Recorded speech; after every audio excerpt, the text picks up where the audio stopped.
Hello students, this is the second part of DPP first. आज के DPP में हम डिस्कस करने वाले हैं क्वेश्चन नंबर 11 से लेकर क्वेश्चन नंबर 20 तक के क्वेश्चंस को। तो चलिए शुरू करते हैं। हाँ, और ये क्वेश्चंस जो हैं ये बेस्ड है लेक्चर 5.2 पर। तो क्वेश्चन नंबर 11 जो है, क्वेश्चन नंबर 11 है वर्चुअल इमेज ऑलवेज फॉर्म्स। तो वर्चुअल इमेज जो है किसकी वजह से फॉर्म होगा? Virtual image always forms. तो 4 ऑप्शन हमें दिए गए हैं।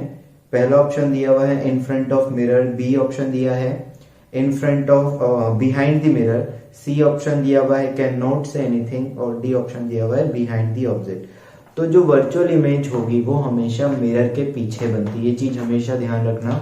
वर्चुअल इमेज को हम डायरेक्टली देख पाते हैं, तो वर्चुअल इमेज जो होती है वो हमेशा मिरर के पीछे ही बनती है, चाहे मिरर किसी भी टाइप का हो, चाहे स्फेरिकल मिरर हो, चाहे प्लेन मिरर हो, चाहे किसी भी टाइप का मिरर हो, वर्चुअल इमेज हमेशा मिरर के पीछे बनेगी। वर्चुअल इमेज को हम डायरेक्टली देख पाते हैं, लेकिन जो रियल इमेज होती है वो हमेशा मिरर के सामने बनती है। हम मिरर की बात कर रहे हैं, तो रियल इमेज जो होती है वो हमेशा मिरर के सामने बनती है और वर्चुअल इमेज हमेशा मिरर के पीछे बनती है। तो इसका जो ऑप्शन होगा क्वेश्चन नंबर 11 का, तो क्वेश्चन नंबर 11 का जो आंसर हो जाएगा वो हो जाएगा B option, behind the mirror.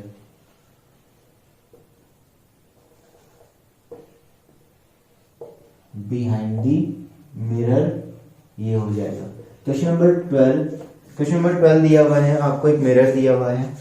इस मिरर के एक साइड एक ऑब्जेक्ट रखा हुआ है, इस जगह पर एक ऑब्जेक्ट है। ऑब्जेक्ट की जो डिस्टेंस है वो है 10 सेंटीमीटर। ऑब्जेक्ट की जो डिस्टेंस दी हुई है वो है 10 सेंटीमीटर, और यहां पर एक इमेज बना के बताई गई है, ये इमेज, और ये दिया हुआ है एक्स। तो हमें बताना है एक्स की वैल्यू क्या होगी। तो एक्स मतलब प्लेन मिरर से ऑब्जेक्ट जितने डिस्टेंस पर रखा होता है उस ऑब्जेक्ट की इमेज भी प्लेन मिरर से उतने डिस्टेंस पर होती है। तो अगर ये 10 सेंटीमीटर है तो ये भी 10 सेंटीमीटर ही होगा। तो इसका मतलब ऑप्शन देख लेते हैं कौन से हैं। Option A, option B, option C. Option A दिया हुआ है 10 सेंटीमीटर, ऑप्शन बी दिया हुआ है 10 मीटर, ऑप्शन सी दिया हुआ है 100 सेंटीमीटर, और ऑप्शन डी दिया हुआ है 20 सेंटीमीटर। तो यहाँ पर 10 दो जगह पर है, ए में भी है बी में भी है, लेकिन यूनिट का ध्यान रखना। तो इसका जो ऑप्शन बनेगा वो ऑप्शन बनेगा हमारे पास ए, 10 सेंटीमीटर। मीटर का और सेंटीमीटर का ध्यान रखना। चलो इसके बाद क्वेश्चन नंबर 13 पर आते हैं। क्वेश्चन नंबर 13 में अभी सिंपल सा क्वेश्चन है, कोऑर्डिनेट हमें फाइंड आउट करने हैं। आपको कुछ इस तरह से एक डायग्राम दिया हुआ है, ये कुछ डायग्राम है, और एक यहाँ पर एक मिरर दिया हुआ है, कुछ इस तरीके से ये मिरर लगा हुआ है, ठीक है। ये ऑप्शन ए हमारे पास यहाँ पर गिवन है -10,0, और बी, और ये x वाला कोऑर्डिनेट है और ये y कोऑर्डिनेट है, ये y डैश और ये x डैश, ठीक है। डैश मतलब वो नेगेटिव में चला जाएगा। तो यहाँ पर हमें बताया, हमें यहाँ पर ये b जो है वो इमेज है और ये ऑब्जेक्ट है, तो हमें इमेज के कोऑर्डिनेट बताने हैं। तो इमेज के कोऑर्डिनेट बताने हैं तो देखो हमें एक चीज पता है कि यहाँ से परपेंडिकुलर ऐसे ड्रॉ करते हैं, ये इस तरीके से, थोड़ा इधर बना देता हूँ मैं इसको, इस जगह पर ये, तो ये इस तरीके से यहाँ। तो हमें पता है कि भाई जितनी ये दोनों जो है, ये और ये एंगल एक जैसा होगा, ये 90 डिग्री, ये 90 डिग्री, तो ये दोनों जो एंगल बन रहे हैं ये कॉन्ग्रेंट एंगल, कॉन्ग्रेंट ट्राइंगल्स हैं, दोनों एक जैसे हैं, बिल्कुल समरूप है यहाँ पर ये वाला और ये वाला। तो ये चीज हमें पता है कि भाई ये लेंथ अगर यहाँ से यहाँ तक की 10 सेंटीमीटर है तो ये भी कितनी होगी, 10 सेंटीमीटर होगी। ये तो एक जैसी है ही से, इसका हमें कुछ लेना देना ही नहीं है। तो ये 10 सेंटीमीटर तो ये भी 10 सेंटीमीटर। मुझे कैसे पता चला? क्योंकि ये x वाला कोऑर्डिनेट माइनस दिखाने का सिर्फ मतलब होता है कि नेगेटिव वाले एक्सिस पर है। तो 10 मतलब 10 सेंटीमीटर, तो जितना ये है उतना ही होगा। तो इसके कोऑर्डिनेट क्या हो जाएंगे, y कोऑर्डिनेट पर x वाला एक्सिस, तो y एक्सिस पर x कोऑर्डिनेट 0 होता है, और y वाला जो होगा 10, और माइनस में, माइनस क्यों लगाया तो नीचे है। तो इसके अकॉर्डिंग ऑप्शन अगर हम देखते हैं तो हमारे पास जो ऑप्शन बनेगा वो ऑप्शन बन जाएगा ऑप्शन ए, बी नहीं होगा ऑप्शन बी, तो ये ऑप्शन सी इसका आंसर बनेगा। तो इसका जो आंसर होगा वो कौन सा हो जाएगा, ऑप्शन सी इसका आंसर हो जाएगा। ठीक है, चलिए अगले क्वेश्चन पर आते हैं। Question number 14। क्वेश्चन नंबर 14 जो है उसमें भी कुछ इसी तरीके की एक इमेज दी हुई है फिगर। यहाँ पर ये y एक्सेस है, ये x एक्सेस है, और ये एक यहाँ पर हमारे पास दिया हुआ है मिरर। ये मिरर यहाँ पर है, इसकी जो एक ऑब्जेक्ट है वो यहाँ पर रखा हुआ है। यहाँ से इसकी लेंथ बताई गई है 5 सेंटीमीटर। ठीक है, तो अब हमें बताना है इसकी इमेज यहाँ पर कहीं पे बन रही है आई। तो हमें पता है कि भाई इमेज जो बनती है इस तरीके से, तो इस तरीके जब क्वेश्चन होते हैं जिसमें एंगल मिरर किसी एंगल पर रखा हुआ हो, तो हमें पता है हम क्या करते हैं, ऑब्जेक्ट से एक लाइन ऐसे ड्रॉ कर देते हैं, नॉर्मल वाली लाइन बनाते हैं, और ये नॉर्मल वाली लाइन आगे जाके इमेज को ही मिलती है। ये नॉर्मल वाली जो लाइन है ये आगे जाके कहाँ जाके मिलती है, इमेज को ही मिलती है। और ये जो ट्राइंगल बनते हैं, ठीक है ना, मिरर के एक साइड और दूसरी साइड, मिरर के सामने और मिरर के अपोजिट साइड, ये दोनों कॉन्ग्रेंट होते हैं। कॉन्ग्रेंट का मतलब, कॉन्ग्रेंट ऐसे ट्राइंगल्स को बोलते हैं जिसकी सारी जो एक जैसी साइड हो, जैसे ये वाली साइड, ये वाली साइड आपस में, जिनकी सारी साइड एक दूसरे की इक्वल हो, मतलब जो एक दूसरे पर सुपर इम्पोज हो जाए। तो ये वाली ये साइड जो होगी ये इसके इक्वल होगी, ये वाली इसके इक्वल हो जाएगी। तो ये वाली साइड जो होगी ये इसके इक्वल होनी चाहिए, ये वाली साइड ये इसके इक्वल होनी चाहिए। 3 लाइंस मैंने ये बताने के लिए बनाई हैं कि ये वाली साइड इसके, ये इसके इक्वल होगी। ठीक है, और ये तो कॉमन साइड है ही सही, तो इसका मतलब ये 5 सेंटीमीटर है, तो ये भी कितनी हो जाएगी, 5 सेंटीमीटर। चलो अब आगे देखते हैं क्या बोला गया है। The distance of image from origin will be according to given figure. इस फिगर में ये ओरिजिन है, तो इमेज की डिस्टेंस कितनी होगी, ओरिजिन से 5 सेंटीमीटर। तो ऑप्शन इसमें कौन सा दिया हुआ है, बी ऑप्शन हो जाएगा, ऑप्शन नंबर बी 5 सेंटीमीटर। ठीक है, चलिए क्वेश्चन नंबर 15 देखते हैं। क्वेश्चन नंबर 15 में हमें एक इमेज का डायग्राम बनाना है। हमें दिया हुआ है कुछ इस तरीके से, ये है हमारे पास मिरर, और हमारे पास कुछ इस तरीके से ये दिया हुआ है। ठीक है, तो ये ए पार्ट मान लेते हैं, ये इस ऑब्जेक्ट का बी पार्ट मान लेते हैं। हमें बताना है कि इसकी इमेज कैसे बनेगी।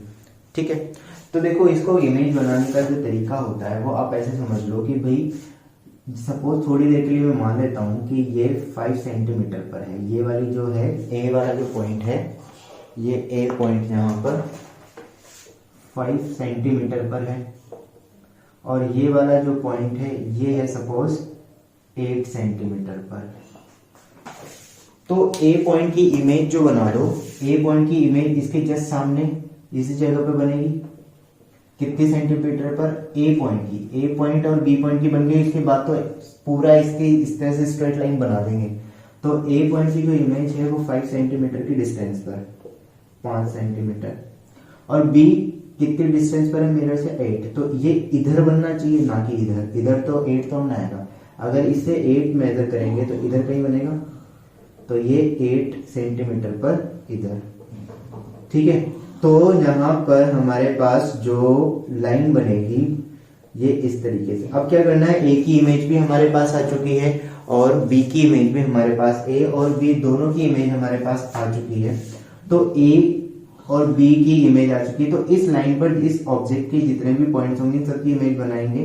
तो बार बार तो बनाने यानी ऑब्जेक्टिव क्वेश्चन सोल्व करना है। तो क्या करना है, हमें ए पॉइंट मिल गया, बी पॉइंट मिल गया। इन ए पॉइंट और बी पॉइंट दोनों को हमें एक स्ट्रेट लाइन की फॉर्म में मिला देना है, तो उससे हमारे पास इमेज मिल जाएगी। कैसे पता लगेगा, क्योंकि ऑब्जेक्ट भी तो स्ट्रेट ही है ना, तो इसको मिला दो। अब ऑप्शन पे चेक कर लो क्या किया मैंने, दोबारा सुन लो।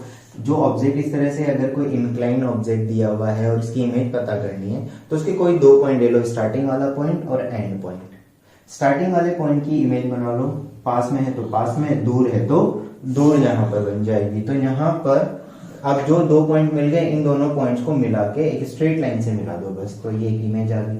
अब ऑप्शन में चेक कर लो कौन सी बन रही है, तो ऑप्शन के अकॉर्डिंग यहाँ पर आपको दिखेगा ऑप्शन नंबर बी, जो कि ऐसे दिया हुआ है। तो ये यहाँ पर इस तरह से निकल कर आ जाएगा। क्वेश्चन है क्वेश्चन नंबर 16। इमेज दिया हुआ है, image of object of an object can be viewed in plane mirror by the observer.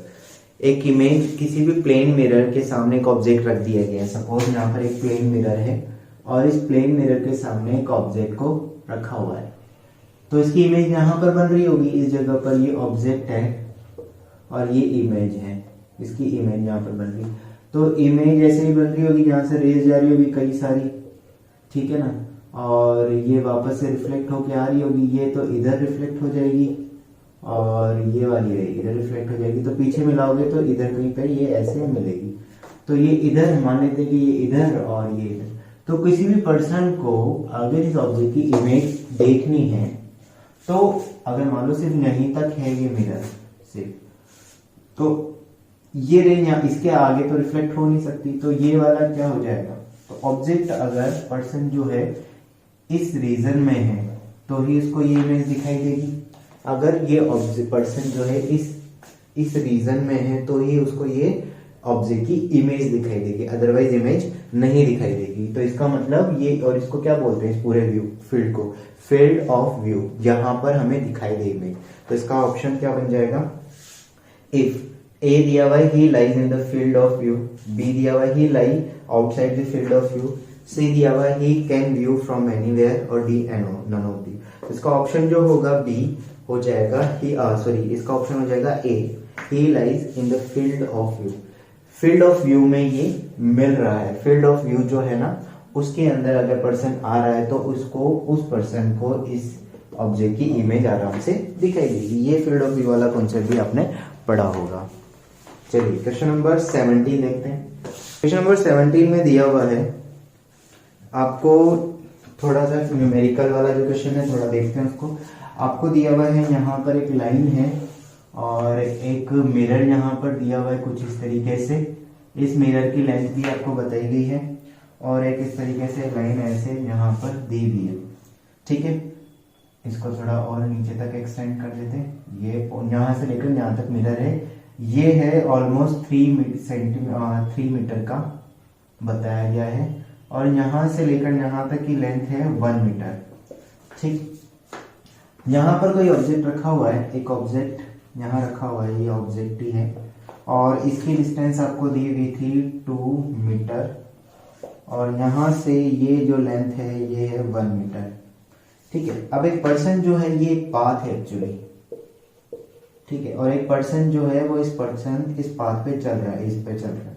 तो हमें बताना है कि क्वेश्चन पूछा गया है, if person move on the given path then find out length of field of view so that person can see the object O. तो यहाँ पर एक पर्सन चल रहा है तो वो पर्सन, इस पर्सन को इस ऑब्जेक्ट की इमेज कितनी डिस्टेंस तक दिखाई देगी, कितनी लेंथ तक दिखाई दे सकती है हमें। तो अब यहाँ पर बेसिकली फील्ड ऑफ व्यू का क्वेश्चन है ना। तो कैसे करते हैं देखते हैं आराम से। इस तरह के क्वेश्चन के लिए हमें क्या करना होता है कि भाई एक तो रे यहाँ से जाएगी, ठीक है, और टकराएगी। अब मैं बहुत पूरा डायग्राम नहीं बना रहा हूँ, जो इस तरह के क्वेश्चन सॉल्व करने के लिए, जो ऑब्जेक्टिव के लिए जो जरूरी है वो बना लेते हैं। अब मुझे एक चीज पता है, जब भी इस तरह का क्वेश्चन दिया जाए तो जो ये प्लेन मिरर है, तो इस प्लेन मिरर को थोड़ा सा न्यू कर लो, थोड़ा हल्का सा बढ़ा लो अपने सहूलियत के लिए, क्वेश्चन बनाने के लिए बस, ठीक है। ये ऑब्जेक्ट यहाँ पर है, इस प्लेन मिरर से कितनी डिस्टेंस पर है, यहाँ प्लेन मिरर नहीं है लेकिन खुद की क्वेश्चन को सोल्व करने के लिए हम बना लेते हैं। तो ये 2 मीटर पर है, तो इमेज जो बनेगी ना वो इधर 2 मीटर पर भी बनेगी। तो ये पहले इमेज डिसाइड कर दो, तो ये इमेज बन रही है 2 मीटर पर आराम से, ठीक है। इतना काम किया। अब अगला काम क्या करना है, देखो नेक्स्ट काम जो है इसको मिला दो, ठीक है। ये पीछे एक्सटेंडेड वाली है, इसको मैं चलो इस तरीके से कर देता हूँ और ब्लैक इससे ले लेते हैं। तो ये पीछे ये एक्सटेंडेड वाली। नेक्स्ट क्या करना है आपको, यहाँ से आप लोग वही क्वेश्चन, मैं पूरा वही प्रोसीजर यूज कर रहा हूँ जो आपको लेक्चर में पढ़ाया होगा, बस मैं इसको डायरेक्ट बना रहा हूँ क्योंकि वो चीज आपको पता है ना। तो ये यहाँ पर लिया एक लाइन ये, ठीक है। अब आपको इधर भी पीछे ये मिला देना है, ठीक है। अब आपको क्या करना है, बस यहाँ से ऐसा का ऐसा आगे ये एक एक ट्राइंगल ये हो जाएगा और एक यहाँ से ये ट्राइंगल हो जाएगा। तो ये देखो, ये दो ट्राइंगल हमारे पास मिल गए। इसको मैं बोल देता हूँ P और ये यहाँ पर कहीं मिल रहा होगा तो ये Q।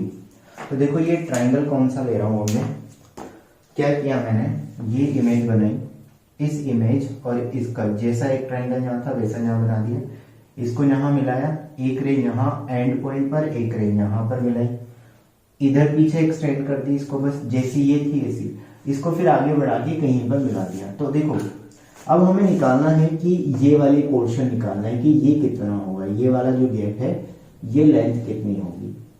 तो इसके लिए क्या करना है आपको, ये बड़ा ट्राइंगल ले लो, ये वाला, और ये सिमिलर ट्राइंगल वाला कॉन्सेप्ट यूज करेंगे।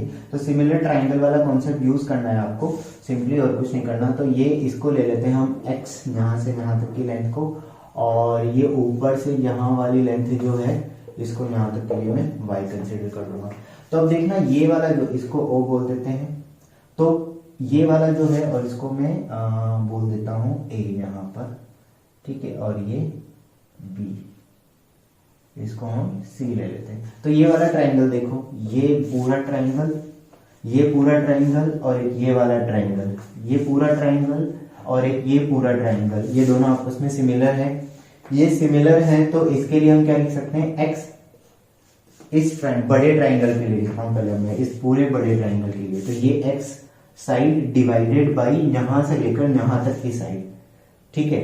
बड़े ट्राइंगल में दो साइड का रेशो ले लो, इस साइड का रेशो डिवाइडेड बाई इस साइड का रेशो, बड़े वाले के लिए। तो बड़े ट्राइंगल में यहां से यहां तक की लेंथ कितनी होगी, 2 metre plus 2 metre plus 1 metre, ठीक है। ये 2 मीटर कैसे है ये तुम्हें पता ही है ना, क्योंकि इक्वल जितने डिस्टेंस पर ऑब्जेक्ट होती है डिस्टेंस में इमेज बनी है मिरर के, तो ये 5x डिवाइडेड बाई 5। इसके बाद इस बड़े ट्राइंगल का सिमिलर ट्राइंगल कौन सा है, ये वाला ट्राइंगल, ये वाला ट्राइंगल इसका सिमिलर ट्राइंगल है ABI। तो ये वाली लेंथ 1 मीटर डिवाइडेड बाई, अब ऐसा मत करना कि बड़े वाले में क्या लिखा है, परपेंडिकुलर डिवाइडेड बाई बेस, तो जो छोटा ट्राइंगल है उसमें भी परपेंडिकुलर डिवाइडेड बाई बेस ही करना है, बेस डिवाइडेड बाई परपेंडिकुलर मत कर देना। तो x की वैल्यू आ जाएगी 5/2 मतलब 2.5 मीटर, ठीक है। x की वैल्यू तो ये आ गई। y की वैल्यू निकालनी है इसी तरीके से, तो y वाली के लिए बड़ा वाला ट्राइंगल चाहिए, सेम यही है ना, दिखने में थोड़ा सा बड़े ट्राइंगल के जैसा। तो बड़ा वाला ट्राइंगल जो हो जाएगा उसके लिए लेंथ हो जाएगी y, यहां से यहां तक, और ये तो ये कितना हो जाएगा हमारे पास 5।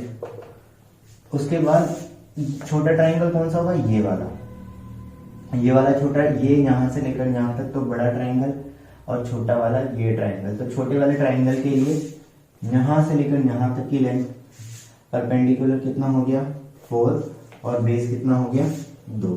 तो ये यहां पर तो y कितना हो जाएगा 10 मीटर, ठीक है।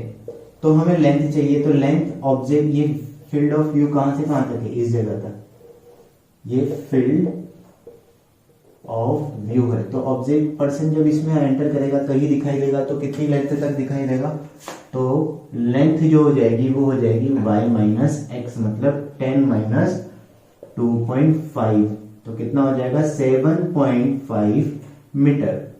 कितना बन जाएगा 7.5 मीटर, यहां पर ये लेंथ आ जाएगी। तो इस तरह के क्वेश्चन में बेसिकली हमें सिमिलर ट्राइंगल वाला कॉन्सेप्ट ही लगाना होता है। सिमिलर ट्राइंगल में लगाओगे बड़ा वाला फिर छोटा वाला, उसका सिमिलर देख लो, फिर पूरा बड़ा वाला और इसी साइड छोटा वाला। छोटा वाला हमेशा इसी तरफ बनेगा, ये चीज ध्यान रखना, अपोजिट वाली साइड बनेगा, मिरर के अपोजिट वाली साइड। और जो बड़ा वाला ट्राइंगल होगा वो पूरा लेना ही है आपको। तो इस तरीके से, तो इसका ऑप्शन जो बन जाएगा वो बन जाएगा हमारे पास ऑप्शन सी, ठीक है। इसको नोट डाउन कर लो।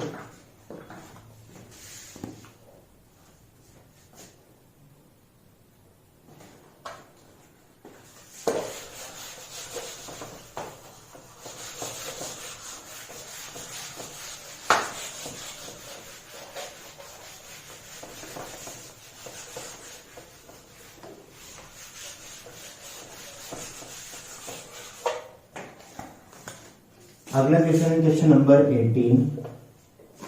क्वेश्चन नंबर 18 में दिया हुआ है a person of height 180 centimetre wants to see his full image in a plane mirror then minimum length of mirror. Minimum length of mirror, तो इसके लिए हमें क्या पता होना चाहिए, लेंथ ऑफ मिरर जो चाहिए हमें, लेंथ ऑफ मिरर जो चाहिए वो है हाइट डिवाइडेड बाई 2। तो टोटल हाइट जो होगी वो होगी 180 सेंटीमीटर डिवाइडेड बाई 2 मतलब 90 सेंटीमीटर। तो मिनिमम लेंथ जो होनी चाहिए मिरर की 90 सेंटीमीटर होनी चाहिए पूरी इमेज देखने के लिए। 90 से ज्यादा है तो भी इमेज दिखाई देगी, लेकिन 90 अगर है तो भी इमेज दिखाई देगी, 90 से कम है तो नहीं, पूरी इमेज नहीं दिखाई देगी। तो इसका आंसर क्या हो जाएगा, 90 सेंटीमीटर। तो मिनिमम कितनी है, उसने मिनिमम लेंथ पूछी है, तो ऑप्शन क्या हो जाएगा, ऑप्शन ए दिया है 90, ऑप्शन बी दिया है 100, सी दिया है 70 और डी दिया है 80। तो 90 से छोटे वाले तो वैसे ही खत्म हो गए, अब बचा 90 और 100। तो 100 भी आंसर हो सकता था अगर सिर्फ ये पूछता कि लेंथ कितनी है, तो लेंथ 100 भी हो सकती है। मान लो इसमें 90 ऑप्शन नहीं होता और सिर्फ एक 60, 70, 80 और एक 100 होता तो इसका आंसर 100 हो सकता था, लेकिन यहाँ मिनिमम पूछा है तो इसमें ऑप्शन कौन सा हो जाएगा, ए ऑप्शन यहाँ पर बन जाएगा। क्वेश्चन नंबर 19, क्वेश्चन नंबर 19 दिया हुआ है length of a plane mirror is 80 centimetre, then length, एक लेंथ है प्लेन मिरर की वो है 80 centimetre, then length of a person so that he can view the full image. अब यहाँ बोला है कि प्लेन मिरर है, इस प्लेन मिरर की जो लेंथ है वो 80 सेंटीमीटर दे दी गई है, तो कौन कौन कितनी हाइट तक का पर्सन अपनी फुल इमेज देख सकता है। तो हमें एक चीज पता है, देखो इस तरह के क्वेश्चन करने के लिए हमें पता है कि जो लेंथ ऑफ इमेज मिरर होती है वो पर्सन की हाइट की हाफ होती है, मिनिमम हाफ जो होती है। तो अगर यहाँ पर हम हाइट की बात करें तो ये 160 सेंटीमीटर आनी चाहिए, मतलब अगर एक 160 सेंटीमीटर का बंदा है तो वो 80 सेंटीमीटर के मिरर में पूरी इमेज देख सकता है। लेकिन अगर मान लो पर्सन की हाइट 160 से ज्यादा हुई, तो 160 मान लो कि 180 हुई, तो 180 का हाफ अगर तुम करोगे तो फुल इमेज देखने के लिए 90 सेंटीमीटर की क्या चाहिए, एक मिरर चाहिए। तो 90 सेंटीमीटर का मिरर तो है नहीं, इसका मतलब 180 वाला तो देख नहीं सकता। लेकिन अगर इसकी जगह 150 सेंटीमीटर का बंदा है, तो 1 सेंटीमीटर का कोई पर्सन है तो डिवाइडेड बाई तो कितना आएगा 75 सेंटीमीटर, मतलब 150 सेंटीमीटर वाले पर्सन को अपनी फुल इमेज देखने के लिए जो मिरर चाहिए वो 75 सेंटीमीटर या उससे ज्यादा ही चाहिए। तो हमें ये बताना है कि पर्सन की हाइट कितनी होनी चाहिए कि उसका काम इस 80 सेंटीमीटर के मिरर से चल जाए। तो ऑप्शन का मतलब हमारे पास क्या होना चाहिए, 160 से छोटा ही होना चाहिए। तो जो हाइट है वो किससे कम होनी चाहिए, 160 या 160 सेंटीमीटर से कम होनी चाहिए। तो ऑप्शन देख लेते हैं, ए ऑप्शन दिया हुआ है 140 सेंटीमीटर, बी ऑप्शन दिया है 180, सी दिया 200 और डी दिया 210। तो यहाँ पर अगर देखो, यहाँ पर बी, सी और डी तो वैसे ही नहीं होंगे। अब अगर आपको लग रहा होगा कि 160 भी नहीं है तो आंसर गलत, कोई सा भी आंसर नहीं है, ऐसा नहीं है। 160 या 160 से कम हाइट का भी है तो भी कर सकते हैं, ठीक है। तो ये इसका आंसर कितना हो जाएगा, ऑप्शन ए। अब इस क्वेश्चन को करने का एक और तरीका हो सकता है, आप क्या करो, आंसर से चेक करो। यहाँ पर लेंथ ऑफ मिरर दी हुई है, तो लेंथ ऑफ मिरर दी हुई है तो आप क्या कर सकते हो कि यहाँ पर ऑप्शन से चेक कर लो, क्योंकि ऑप्शन में पर्सन की हाइट दी हुई है, तो पर्सन की हाइट का हाफ कर लो। तो पर्सन की हाइट का हाफ करेंगे तो जैसे मान लो कि ए दिया हुआ है, तो 140 सेंटीमीटर का पर्सन है, तो इसको पूरी इमेज देखने के लिए कितनी लेंथ का मिरर चाहिए, 140 डिवाइडेड बाई 2 70 सेंटीमीटर। तो 70 सेंटीमीटर चाहिए, जबकि मिरर कितना दिया हुआ है 80, तो आराम से देख लेगा ये बंदा। तो उसके बाद बी दिया हुआ 180 सेंटीमीटर, तो 180 का हाफ कितना होगा 90, मतलब 180 सेंटीमीटर के पर्सन को पूरी इमेज देखने के लिए चाहिए 90 सेंटीमीटर का मिरर। तो 90 सेंटीमीटर तो मिरर तो यहाँ 80 सेंटीमीटर का, मतलब ये भी नहीं देख पाएगा। तो अगर 180 वाला नहीं देख पाया तो 200 वाला भी नहीं देख पाएगा और 210 वाला भी नहीं देख पाएगा, इसलिए इसका आंसर क्या होगा 140। चलो क्वेश्चन नंबर 19 देखते हैं, 20 देखते हैं। क्वेश्चन नंबर 20 जो है, क्वेश्चन नंबर 20 दिया हुआ है, a person having 150 centimetre height and eyes at 10 centimeter from head, then length of mirror and position of mirror from the ground would be respectively। तो ये देखो, ये आपको बताया होगा कि भाई जो लेंथ ऑफ मिरर है, लेंथ ऑफ मिरर वो तो भाई कितनी होती है, सीधी सीधी हाइट को डिवाइडेड बाय 2 कर दो, तो हाइट इसकी दी हुई है 150, तो 150 डिवाइडेड बाय 2 तो ये हो जाएगा 75 सेंटीमीटर।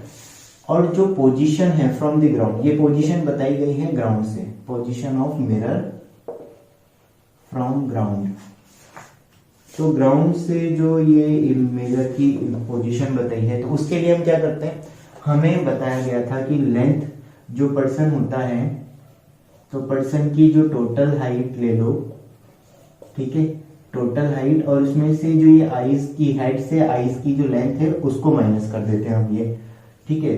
तो हम क्या करेंगे, टोटल हाइट कितनी है इसकी 150, और हेड से आईज की जो लेंथ दी हुई है वो दी हुई है 10 सेंटीमीटर, तो 150 डिवाइड माइनस 10 डिवाइडेड बाई 2 कितना हो जाएगा, 140 डिवाइडेड बाई 2 मतलब 70 सेंटीमीटर।